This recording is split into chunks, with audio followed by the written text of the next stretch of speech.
କ'ଣ ଆପଣ ଜାଣିଛନ୍ତି ସାରା ଜୀବନ ପାଇଁ ଆପଣଙ୍କ ଗଣ୍ଠି ଯନ୍ତ୍ରଣାରୁ ମୁକ୍ତି ଦେବ ଏଇ 8ଟି ଖାଦ୍ୟ। ସେଥିରେ ପ୍ରଥମ ଯାଉଛି ବନ୍ଧାକୋବି ବା କ୍ୟାବେଜ୍। ସେଥିରେ ଥିବା ଆଣ୍ଟି ଅକ୍ସିଡାଣ୍ଟ ଆଉ ଭିଟାମିନ୍ ସିର ତତ୍ତ୍ୱ ଆପଣଙ୍କର ଟାଇପ୍ 2 କୋଲାଜେନ୍କୁ ମେଣ୍ଟେନ୍ ରଖିବାରେ ହେଲ୍ପ କରେ। ଦ୍ୱିତୀୟରେ ହେଲା ଆପଣଙ୍କର ରସୁଣ ଆଉ ଗାର୍ଲିକ୍। ରସୁଣରେ ଥିବା ସ୍ପେଶାଲ ସଲଫର ନାମକ ଆଣ୍ଟି ଅକ୍ସିଡାଣ୍ଟ ଆଉ ଓନିଅନରେ ଥିବା କୋରେସେଟିନ୍ ନାମକ ଆଣ୍ଟି ଅକ୍ସିଡାଣ୍ଟ ଆପଣଙ୍କର ଟାଇପ୍ 2 କୋଲାଜେନ୍କୁ ମେଣ୍ଟେନ୍ ବା ସୁସ୍ଥ ରଖିବାରେ ହେଲ୍ପ କରେ। ତୃତୀୟରେ ହେଲା କ୍ୟାପ୍ସିକମ୍। କ୍ୟାପ୍ସିକମ୍ରେ ଥିବା ଫାଇଟୋ ନ୍ୟୁଟ୍ରାନ୍ସ ଆପଣଙ୍କର ଟାଇପ୍ 2 କୋଲାଜେନ୍କୁ ମେଣ୍ଟେନ୍ ରଖିବାରେ ମଧ୍ୟ ହେଲ୍ପ କରେ। ଚତୁର୍ଥରେ ଯିବା କ୍ୟାରୋଟ୍ ବା ବିଟ୍ରୁଟ୍। କ୍ୟାରୋଟ୍ରେ ଥିବା ଭିଟାମିନ୍ ସି ବା ବିଟା କ୍ୟାରୋଟିନ୍ ନାମକ ଏକ ତତ୍ତ୍ୱ ଯିଏକି ଆପଣଙ୍କର ଟାଇପ୍ 2 କୋଲାଜେନ୍କୁ ମେଣ୍ଟେନ୍ ରଖିବାରେ ହେଲ୍ପ କରେ। ଆଉ ବିଟ୍ରୁଟ୍ ଯିଏ ଆପଣଙ୍କର ବ୍ଲଡ଼ ସର୍କୁଲେସନ୍ କରିବାରେ ମଧ୍ୟ ହେଲ୍ପ କରେ, ଯେଉଁଥିପାଇଁ ଆପଣଙ୍କର ଟାଇପ୍ 2 କୋଲାଜେନ୍ ମେଣ୍ଟେନ୍ ରୁହେ। ପଞ୍ଚମରେ ହେଲା ଭେଣ୍ଡି।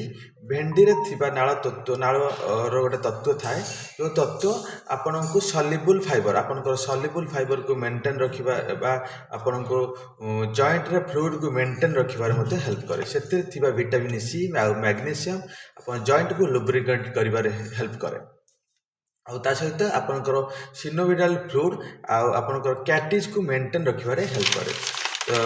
ପଞ୍ଚମକୁ ଦେଖିବା।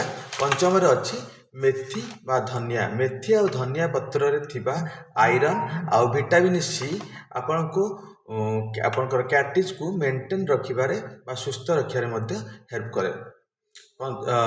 ସପ୍ତମରେ ଦେଖିବା ସଜନା ଛୁଇଁ।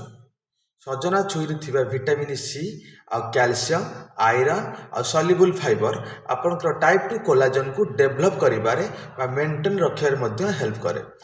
ଅଷ୍ଟମରେ ହେବ ଲାଉ। ଲାଉ ଗୋଟେ ବଢ଼ିଆ ଖାଦ୍ୟ। ଲାଉର ଜୁସ୍ ଯଦି ଆପଣ ପିଉଛନ୍ତି, ଲାଉର ଜୁସ୍ ଯଦି ଆପଣଙ୍କର ଖାଦ୍ୟରେ ଆଡ଼୍ କରୁଛନ୍ତି, ସେଥିରେ ଥିବା ଭିଟାମିନ୍ ଆଉ ଆଲକାଲାଇନ୍ ନାମକ ତତ୍ତ୍ୱ ଆପଣଙ୍କର ଟାଇପ୍ 2 କୋଲାଜେନ୍କୁ ମେଣ୍ଟେନ୍ ରଖିବାରେ ସୁସ୍ଥ ରଖିବାରେ ହେଲ୍ପ କରେ। ତ ଏଇ 8ଟି ଖାଦ୍ୟକୁ ଆପଣଙ୍କର ଡେଲି ଲାଇଫ୍ ଷ୍ଟାଇଲ୍ରେ ଆଡ଼୍ କରନ୍ତୁ ଆଉ ନିଜର ଜଏଣ୍ଟ ପେନ୍କୁ ସୁସ୍ଥ ରଖନ୍ତୁ। Thank you.